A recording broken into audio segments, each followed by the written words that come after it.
Woman sees her dead son of 10 years on her way to work. Shocked, she immediately followed him slowly. She honks her horn to make sure. The moment the boy turned around, she almost choked. His curly hair and features were so familiar. In a daze, the boy got on the bus. Andy immediately stopped and followed him. As she sat down, she began to take a closer look. She saw a scar on the boy's face. The boy's face was identical to that of her son, who had died 10 years earlier. After following the boy to school, Andy immediately found her ex-husband. She panicked and said she had seen her son.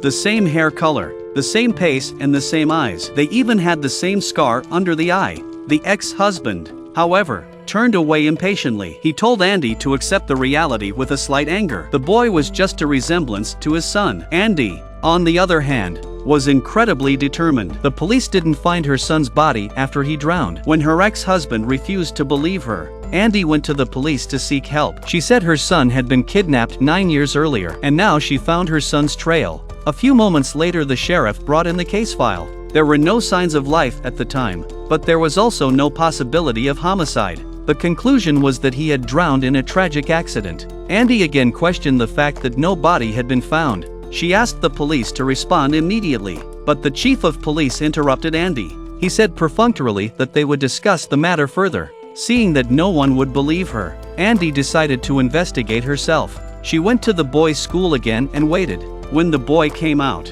she greeted him immediately, but before she could ask, a man came up behind her. The man took the boy's bag and took him to the car. Andy immediately followed him. She followed the man all the way to a secluded estate. After snapping a few pictures, she returned home. She began to look up information about the boys' school. Inadvertently, she discovered that the school was looking for a music teacher. After thinking about it for half the night, Andy suddenly had an idea. She pastes up a picture of her son from 10 years ago. Then she cut her hair to look like it did 10 years ago. The next morning she went to the school. She handed in her application for a job as a music teacher. The profile showed Andy with a great record in music, but the assistant headmaster questioned her. She didn't have any real teaching experience. Andy immediately lied that she had done some sporadic private lessons. The headmaster was very pleased with Andy. The female assistant stopped being difficult. Andy was allowed to teach at the school as long as she provided a clean record.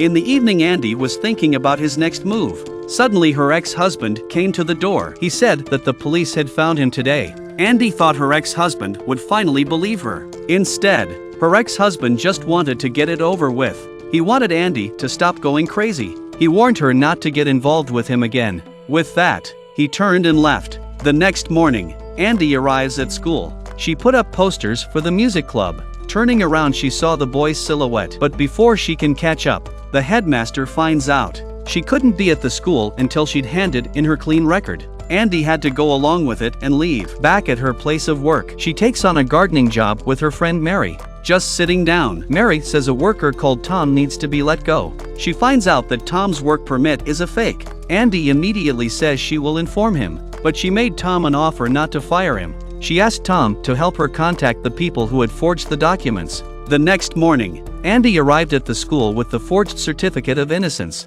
She gave it to the headmaster and couldn't wait to get to the music room. The boy was practicing alone. Andy approached cautiously. She called out her son's name, but the boy didn't respond. When he spotted her, he greeted her warmly. He introduced himself as Jack. Before they could talk anymore, the headmaster's assistant barged in. She scolded Andy for not being qualified for the class. Andy said easily that she had already submitted her certificate. With that, she turned and left. The female assistant stares at Andy in an unfriendly manner. It seemed she had sensed something. After leaving, Andy went to her father's funeral, but she didn't seem sad to see him go. Ever since her son's accident, she had been separated from her family ever since her son's accident. It turns out that everyone was there when it happened, and her father blamed it on Andy.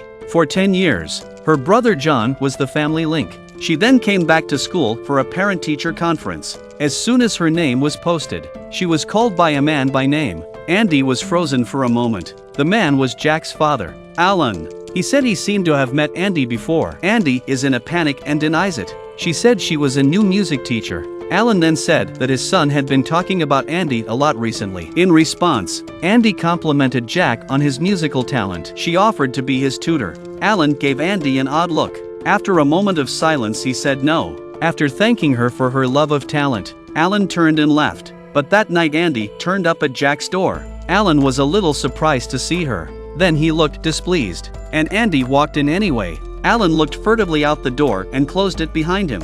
While Ellen was preparing her drink, Andy realized that there were no photos of Jack before he was 4. Then she heard from Jack that they were always moving. It was clear that Ellen was hiding something. Then Andy went inside pretending to go to the bathroom. While she was looking at the little man on the table, Alan came up behind her. "You're looking for something." Andy lied and said she was looking for the bathroom.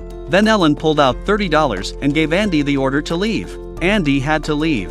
The next morning, Andy got the bad news. The forgers were asking Tom for $500. Otherwise he'd have to report them to the home office for forgery. Andy rushed home to get the cash together. Suddenly there was a voice at the door. "Turn it down, fuck. Save Jason, I'm sorry. The man was Andy's brother, Jimmy. He's come to invite her to a family gathering. It was hard to resist her brother's enthusiasm, so Andy reluctantly agreed. In the middle of the party, Jimmy suddenly produced a death certificate. A person is presumed dead if they've been missing for 7 years or more. If Andy and her ex-husband signed it, they can then put the matter behind them.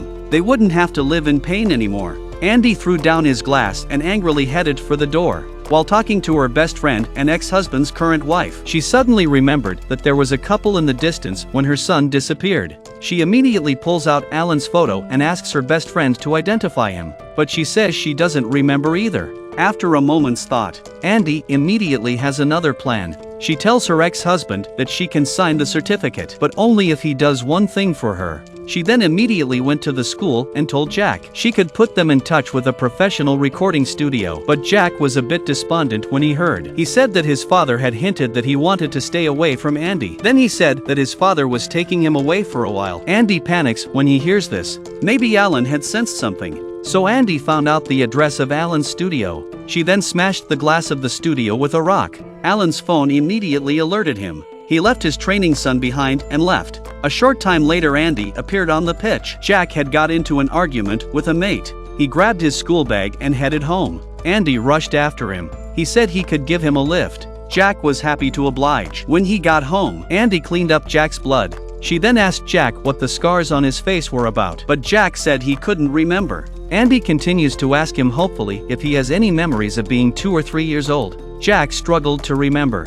but had no luck. Andy stops asking, and Jack asks her to stay with him until his father returns. While Jack slept, Andy started looking around. She tries to find some useful clues. She found a picture of Alan with a woman. It appeared to be her wife.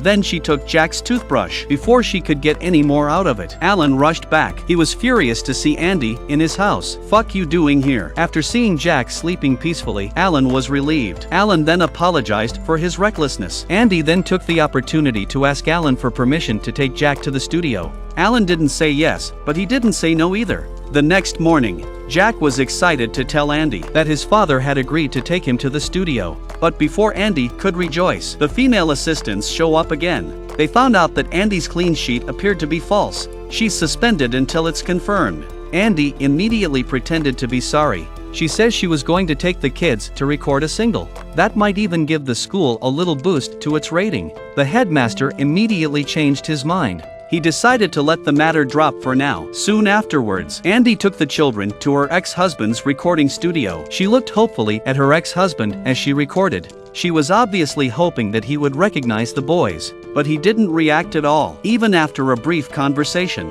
He doesn't think they're his sons. Instead, he raged that what Andy was doing was crazy. Andy tries to prove that she is right, while the ex-husband became more and more angry. "I know he's not my son, because my son died in a lake when he was fought." He scolded Andy harshly to stop dragging them out. A wave of disappointment washed over Andy. She turned away in anger, but just as she left the house, she bumped into Alan, who was waiting. He had invited Andy to join them on a father-son trip during the holidays. Andy doesn't know what he's up to, but she said yes anyway, and then Alan took out his card. He asked Andy to send him her address. He would pick her up then. Then he turned and left. In the evening Jack found his dad. After a few days with Andy, he thought of his mother. He asked his dad about his mom, but Alan didn't answer with a blank face. Jack continued to ask questions. Alan was instantly furious. He shouted at Jack to go to bed. Frightened, Jack rushes off to his bedroom. When he recovers, he secretly takes his dad's phone. Jack saw a message from Andy with his address. He then searched for Andy's name.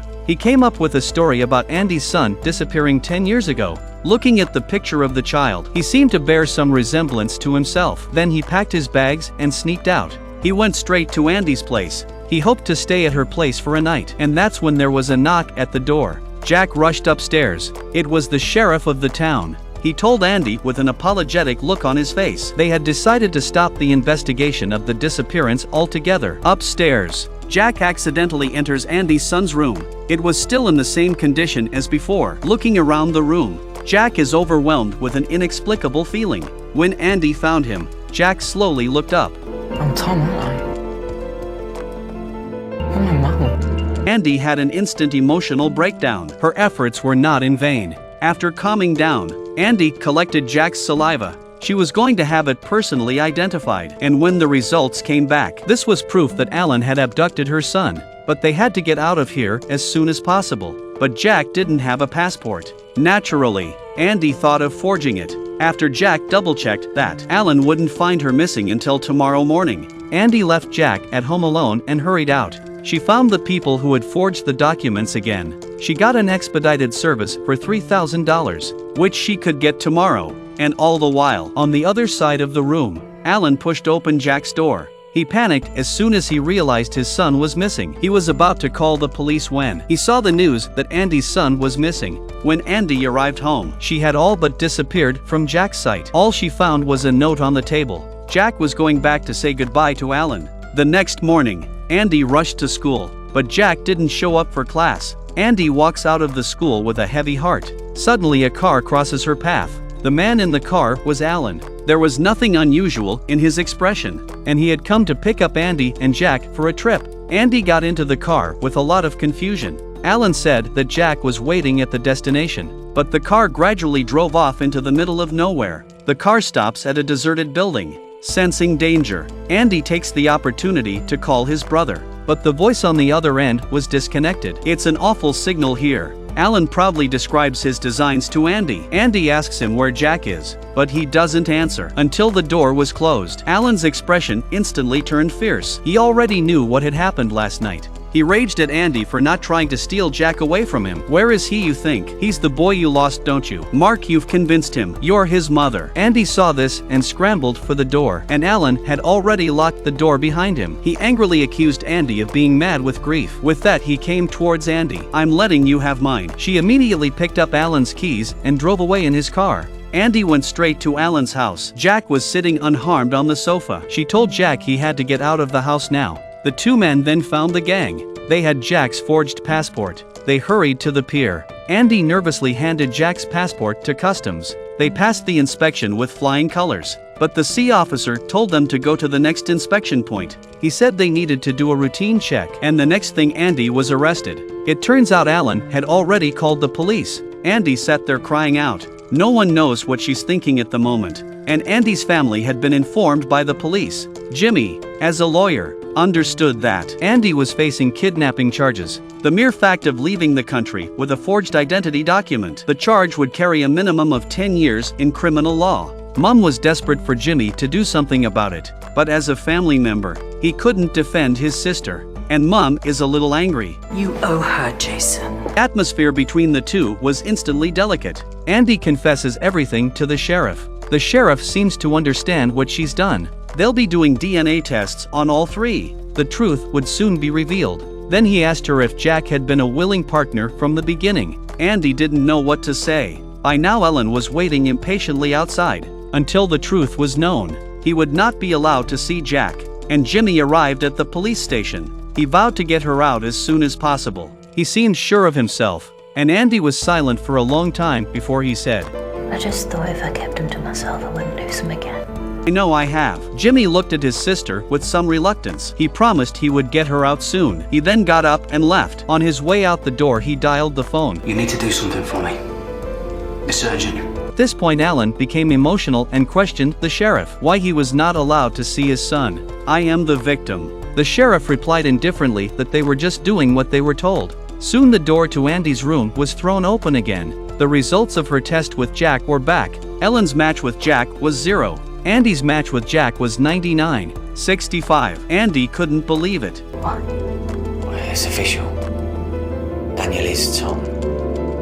He's your son. Andy was so relieved. She soon took Jack home with her, and Alan was arrested. Jack was curious and asked Andy what he used to look like and what had happened to him when he disappeared. Andy said that everyone had been there that day. 1 minute she was playing with little Jack, but the moment she turned around, the only thing left on the lake was little Jack's boat. They'd searched the entire sea but couldn't find him. But in the moment she made up for that mistake. The next day the family held a ceremony to welcome Jack. But there was a strange look on everyone's face. There was no joy at all in the loss. Even Jack's father, Bob, only greeted him stiffly. And just as everyone was starting to eat, Andy suddenly finds his brother Jimmy arguing with his mother in the yard. When the meal was over, Bob watched the two men in thought. The next morning, she and her current wife, Linda, find Jimmy. They looked at each other awkwardly before finally speaking. Bob didn't think Jack was his son. Jimmy didn't agree. He produced the test report for them to see. But Bob suspected that the report was wrong and offered to have it retested. Jimmy suppresses his anger. He says that Linda is worried that Jack's return will affect her life with Bob. At the time, before Jack's accident, Linda, who was Andy's best friend, had been secretly seeing Bob behind Andy's back, and at the time of Jack's accident, Bob, the father, was busy playing with Linda. Then Jimmy said angrily, it was almost always Linda's fault that something had happened to Jack.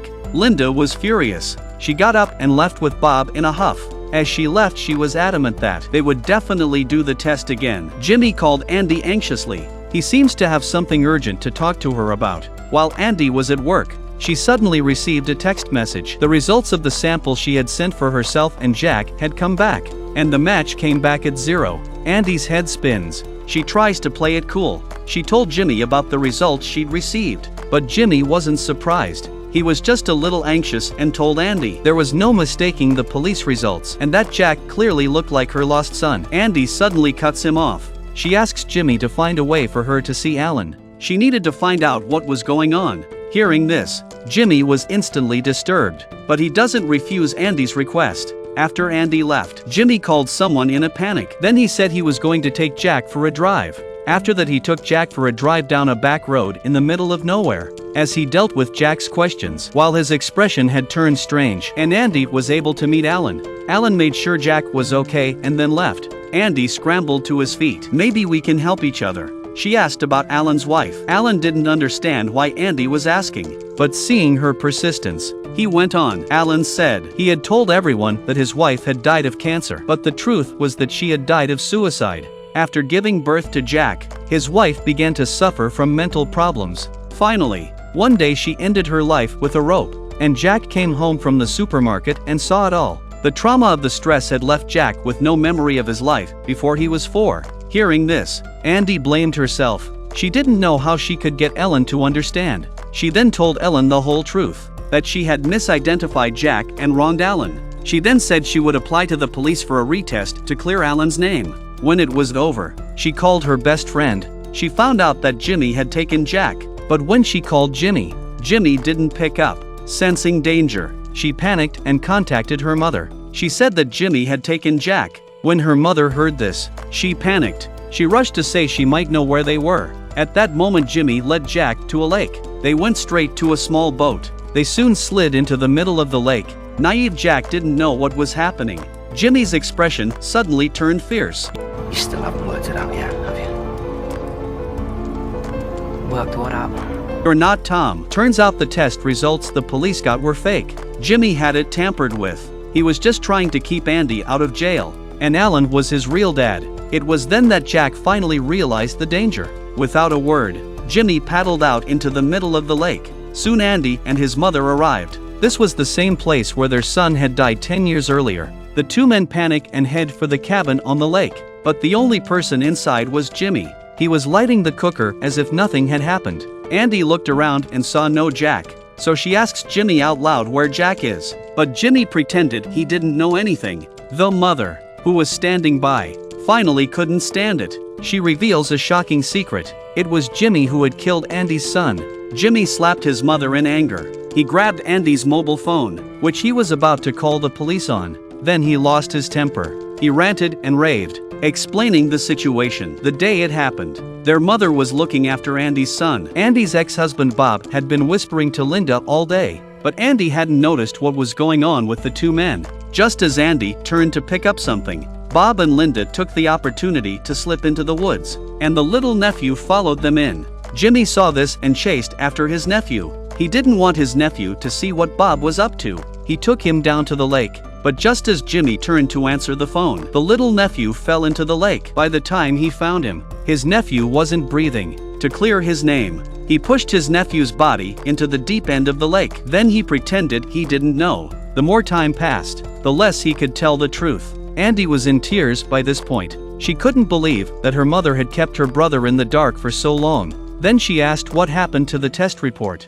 Jimmy said that he had used his own connections to change the report. If Jack was the young nephew, then all the trouble would have been solved. He could also make up for his mistake. Andy immediately asked him where Jack was. Jimmy said he was already in the lake. Andy pushed Jimmy down and ran for the lake. She called out Jack's name. Suddenly she heard Jack's voice. She ran to the sound of Jack's voice, and he was locked in a cabin. And behind her, Jimmy had caught up with her. The two of them rushed to the lake. They jumped into the wooden boat and rowed towards the center of the lake. Jimmy also jumped into the lake in a hurry. As he swam, he yelled at Andy to stop, but he gradually lost his strength. Then he began to sink slowly. In a few moments he stopped struggling. Andy watched as Jimmy sank to the bottom. A few days later, everyone came back to the lake. Andy handed Jack a bunch of sunflowers. Jack took it and threw it into the lake. The sunflowers sank all the way to the bottom of the lake, and there was the boat lying next to it.